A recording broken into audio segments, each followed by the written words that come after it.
All right. Okay, done. Okay, so I'm Georgios Vasiliadis from the University of the Aegean, island of Chios, Greece. In this study, I focus on the classification of two important hematological malignancies, acute lymphoblastic leukemia, or ALL, and acute myeloid leukemia, known as AML.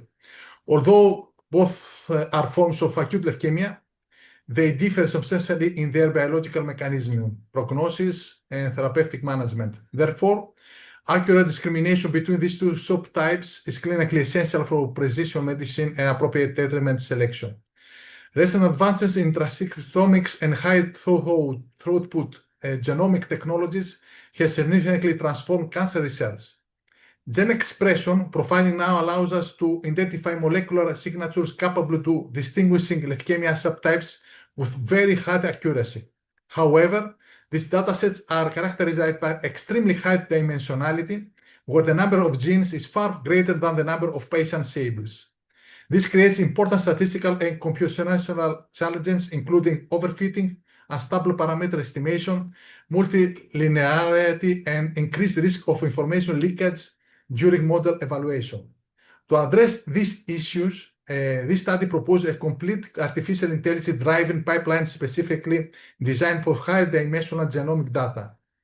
The framework integrates differential expression analysis using lemma, filter selection with false discovery rate control, supervised principal component analysis, and rich logistic regression for classification.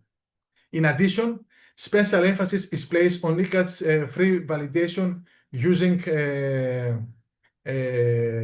cross-validation and permutation-based sanity checks in order to ensure methodological reliability and reproducibility. Overall, the goal of this work is to demonstrate how interpretable machine learning and statistical genomics can support robust leukemia classification and contribute to precision oncology. For this study, I used the well-known Golub microarray leukemia dataset which contains gene expression measurements from 72 patient samples and more than 7,000 genes.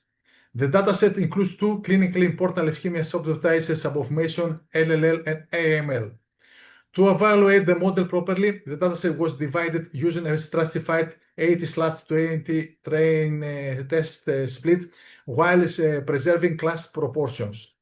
This reduced in 58 samples for training and 14 samples for independent testing. Stratified sampling is important because it reduces evaluation bias and ensures balanced representation of both leukemia classes. Next, I perform pre-processing using variance filtering. In high-dimensional transcriptomic datasets, many genes show extremely low variability and mainly contribute noise rather than biologically useful information. Therefore, I retain only the 5,000 genes with the highest variance. Importantly, this filtering step was applied exclusively on the training set. The test data were never used during future selection, which is critical for preventing information leakage and maintaining reliable model evaluation. This leakage-free strategy is essential in modern bioinformatics and machine learning pipelines. In this figure, we can see the hierarchical heat map generated from the 50 genes with the highest variance in the training dataset. Each column corresponds to a patient sample, while each row represents a gene.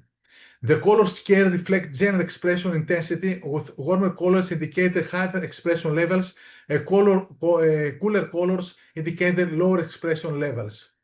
At the top of the heat map, the color annotation bar shows the true class of each sample, distinguishes LLL from AML cases.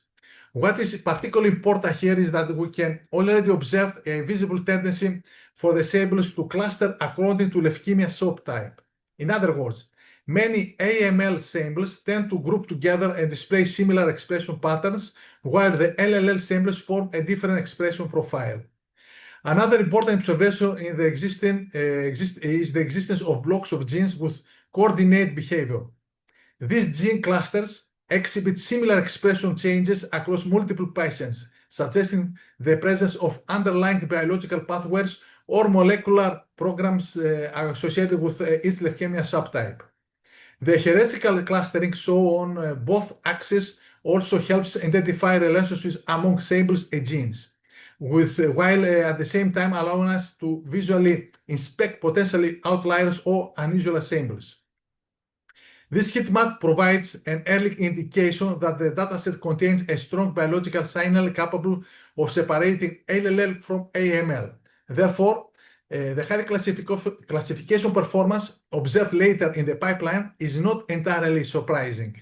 However, because the sample size remains relatively small, careful validation procedures are still required to avoid overestimating the generalizability of the model.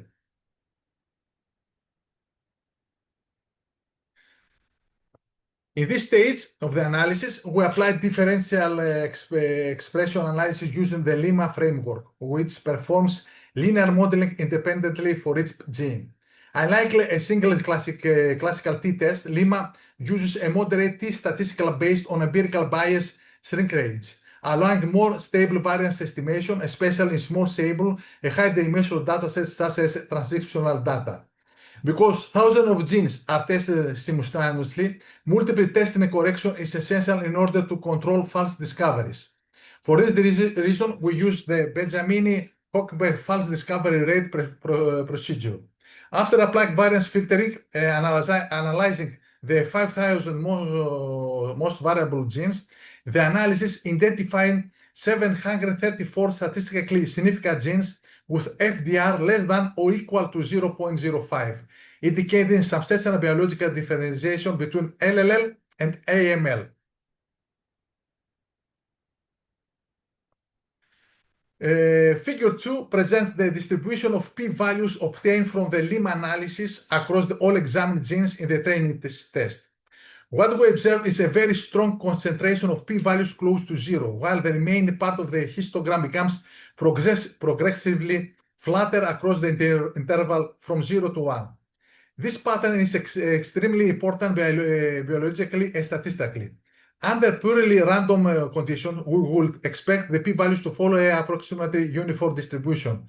However, the strong enrichment near to zero suggests a large number of genes exhibit genuine differential expression between the two leukemia subtypes. In other words, the dataset contains a real biological signal rather than random statistical noise.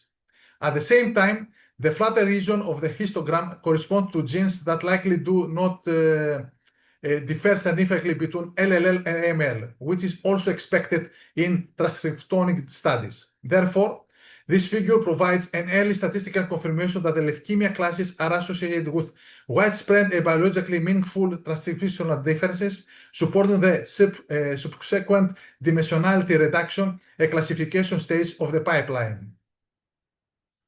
The next figure, in this figure, we see the volcano plot produced from the differential expressions analysis using the Lemma framework. The purpose of this plot is to simultaneously visualize the magnitude of gene expression differences of their statistical significance between LLL and AML samples. On the x-axis, we have the effect size labeled as log2 fold change, while on the y-axis, we have the negative logarithm of the p-value. Therefore, genes located higher on the graph are statistically more significant, whereas genes farther from the center show larger expression differences between the two leukemia subtypes. The highlight points correspond to statistically significant genes that pass the false discovery rate threshold. We can clearly observe that many genes appear in the upper region of the plot, indicating both strong statistical significance and substantial expression differences. This confirms the existence of a strong biological signal separating LLL from AML. At the same time, many genes remain concentrated near the center and lower part of the graph, suggesting limited or no differential expression. These genes are less informative for classification purposes. An important detail is that despite the label log2 fold change, the extremely large value suggests that the x-axis actually represent differences in mean expression intensity on the microarray scale rather than the true logarithmic fold changes. This does not affect the statistical variability of the analysis, but it changes the interpretation of the effect size. Overall, the volcano plot visually demonstrates that a large number of genes are differentially expressed between LLL and AML, supporting the wrong predictive performance observed later in the machine learning pipeline.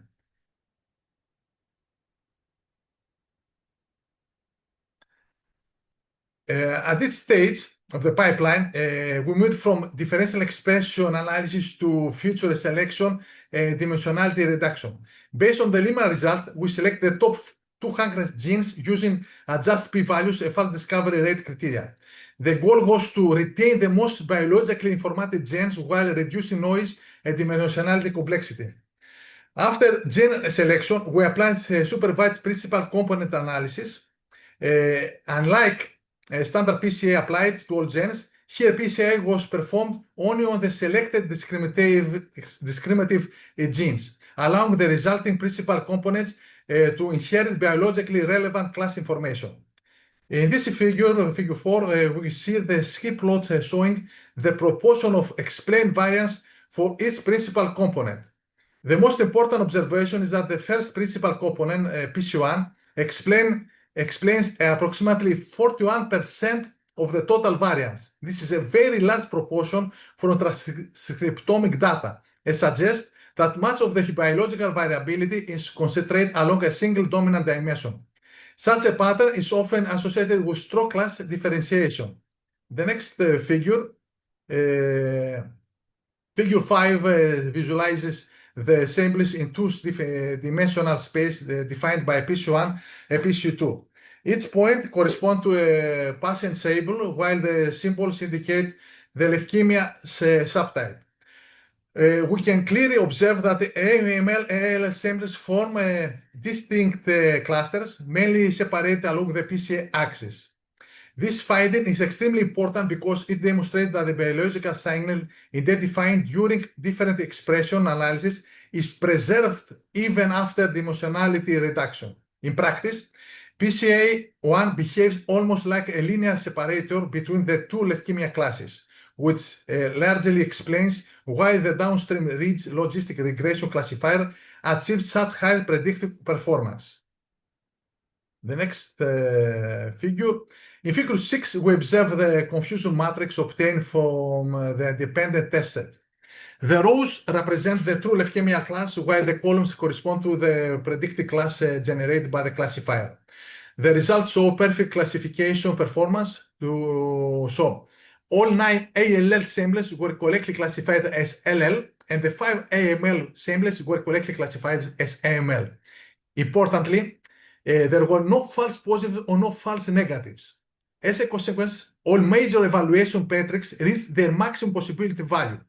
Specifically, accuracy, sensitivity, specificity, precision, and FOA scores were all equal to 1.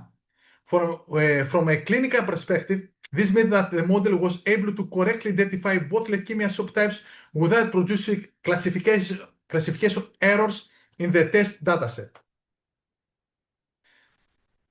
On figure 7, figure 7 presents the ROC curve of the classifier based on the principal components generated through supervised PCA. The ROC curve shows the relationship between the true positive rate and the false positive rate across different classification thresholds. The dataset, the dashed diagonal line represents the performance expected for a random classifier, whereas the solid curve represents the performance of the proposal model. So the curve reaches the upper left corner of the graph, resulting in the area under the curve of 1. This indicates perfect discrimination between the AML and the ALL samples in the independent test set.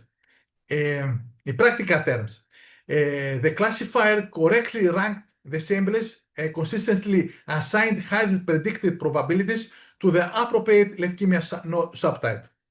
Nevertheless, these results should be interpreted cautiously because the test sets contain only 14 samples. Predictive performance in such a small sample does not necessarily guarantee equivalent accuracy in larger or more diverse clinical population. To assess the robustness of the findings, I additionally performed leakage-free five-fold cross-validation in which the complete analytical pipeline was reconstructed within each training fold. This produced a cross-validate AUC of 0.9821, very big. We also conducted 200 permutation tests using randomly soft class labels, which produce a mean AUC of approximately 0.4497, or almost around. Sorry for interruption. I think it is time to conclude. Yeah, 2 minutes, 2 minutes, please, 2 minutes. So together, this analysis indicate that the observed classification performance reflects a genuine biological signal rather than information leakage, random variation, or methodological overfitting. So in conclusion, so I'll go directly to the final point. The proposed pipeline combining layman, supervised PAC, and risk logistic regression proves to be robust, interpretable, and highly effective for high-dimensional leukemia classification, highlighting the growing role of explainable artificial intelligence in precision oncology and molecular diagnostics. Thank you. Thank you. Thank you very much for your interesting presentations. And I'm really enjoyed your presentation and also your interesting research. So now the time is for the floor. If any questions from the floor, from audience. Okay, thank you for the presentation. Yeah, yes, come on, Hello? go ahead. Yes. Thank you for the presentation. Yeah, the presenters a good idea. And one thing that I want to ask is, these leukemias they're both acute leukemias, but they have different presentations. So how will the findings of your study help? Because we can really identify the differences between these two leukemias. Could you repeat? Your voice, I think, is not clear. If you repeat your questions in a short mode, that will be easy to pick out. Look, I'm saying these two leukemias, the acute myeloid and acute lymphoid leukemias, are different in terms of how they present. So with the technology that you are employing and with the guess that it will be an expensive technology, how will it be feasible in terms of its applicability? I can't hear very well the question. Can you repeat? Okay, I propose to put your questions in the chat. Yes, So please it will be write it easier so I for can me, give you an answer on this. Put it, yes, write it, type it in the chat, so it will be easier for me. So Okay, any other that's question? Yeah, I think there is an issue in the voice, so that's why he cannot pick the questions. Any other questions, please? Okay, can you, in a few words, just like finalize or summarize it, or conclude your research questions and your findings in a few words, please? So the main aim of is to develop a robust, interpretable, leakage-free machine learning pipeline for distinguishing acute lymphoblastic leukemia from acute myeloid leukemia using high-dimensional G expression data. So we have the data. So the proposed pipeline combines variance filtering, differential expression analysis with Lima, supervised PCA, and risk logistic regression. I'm a data analyst, so I use this to get to the results. The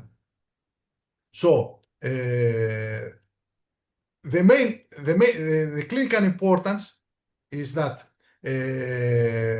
ALL and AML are biologically and clinically different hematological malignancies that require different treatment strategies, prognostic assessments, and patient management approaches. So, accurate subtype classification is therefore essential for selecting the appropriate therapeutic pathway and supporting precision medicine decisions.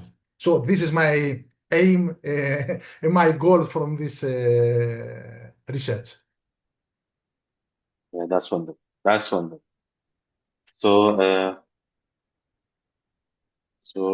technical assistant, can you just check the